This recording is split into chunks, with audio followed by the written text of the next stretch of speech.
For now, we turn to Matthew Kroenig in Washington. He's a professor at Georgetown University and a senior fellow at the Atlantic Council. Okay, Matthew, so the North is denying Pompeo's claims that these talks were productive. They issued a pretty stern statement about this. You know, the U.S.'s demand for complete, verifiable, irreversible denuclearization, it doesn't seem that that's something they're agreeing to. Why do you think there's a change in rhetoric on this, and hasn't that always been their goal?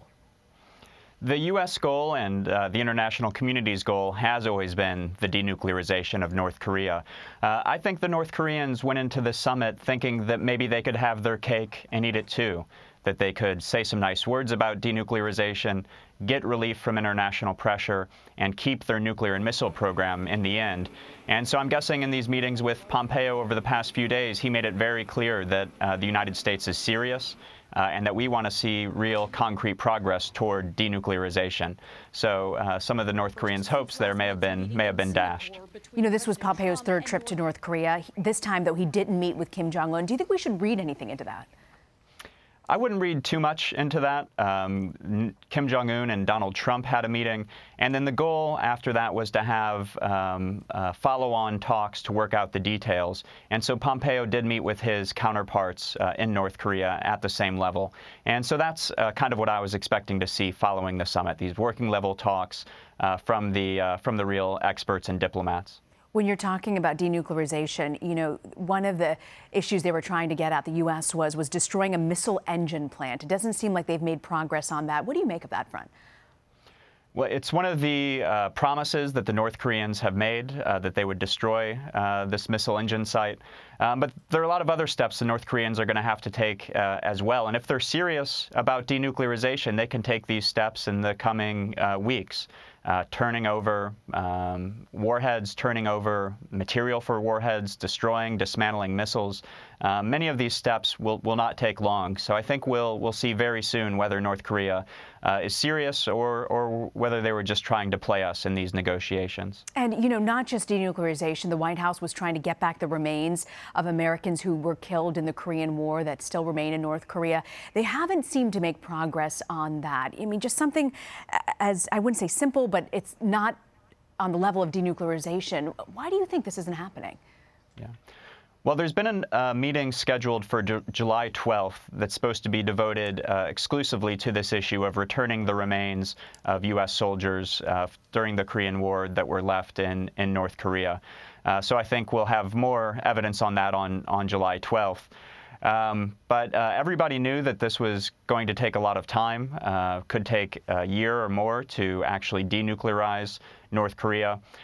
So I think we should expect it to take time. But again, I think there will be signs about whether or not North Korea is serious in the coming weeks. I want to switch gears to the president's upcoming NATO summit as meeting with Russian President Vladimir Putin. Here's a listen. I want to play this for you of what he had to say earlier this week. Then they say, oh, let's see, he's angry at NATO. I guess, yeah, he loves Russia. I love Russia. I will say this, I'm meeting with President Putin next week and getting along, let me tell you, getting along with Russia and getting along with China and getting along with other countries is a good thing. It's not a bad thing, it's a good thing. You know what? Putin's fine. He's fine.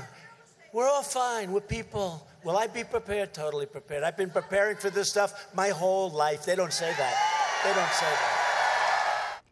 And yet, Matthew, his former National Security Advisor H.R. McMaster had this to say, that, according to reports, that the president thinks he can be friends with Putin. I don't know why or why he would want to be. This was reported in the Washington Post. Do you get the sense that the president's being naive about his approach to Putin? Well, Putin is posing a major challenge to the United States and our allies, invaded Ukraine, intervening in the U.S. election, really doing a lot to destabilize democracies in Western Europe. So he does pose a major challenge. President Trump has talked a lot about trying to improve relations with Russia, as his predecessors have. So I think it's clear to strike the right balance. If there are issues where we have mutual interests, it makes sense to cooperate. But we also have to be clear-eyed about the challenge that Russia poses. And if you look at beyond the rhetoric to the Trump administration's policy, they have been tough against Russia in several areas. So They've increased defense spending for NATO. They struck Russia's partner Assad in Syria. And so the policy has been a little bit more complicated than I think the rhetoric would suggest. Okay, it's definitely complicated, but what would you say, Matthew, would be a win for the United States if the president were to come out of this meeting? Is there something tangible and concrete that the president could say, hey, I got this out of Russia? Well, one thing that would be helpful would get Russia to return to compliance with some of its arms control commitments. So the Intermediate Range Nuclear Forces Treaty has been a successful treaty since 1987. Russia is now violating that treaty. Another possibility would be extending the New START treaty that was negotiated by President Obama. It's a 5-year agreement with the possibility of renewal. And so renewing that for another 5 years, I think, would be both in the United States and in Russia's interest. So those are kind of tangible things that I think may be realistic to achieve in a meeting like this. You know, the president is right about when he talks about NATO, he says that there aren't enough nations paying their share in defense spending. But past presidents have also made the same complaint. What's the difference in the approach that Mr. Trump has taken to handling this particular issue? Yes. So NATO is an alliance of 28 countries, but in reality, the United States has always provided the bulk of the military power. So U.S. presidents since Eisenhower have been asking European countries to spend more to contribute military forces. The goal is that each country contribute 2% of their GDP to defense spending. Only 4 or 5 of the 28 members are doing that right now. So they are shirking their commitments, and they need to do more.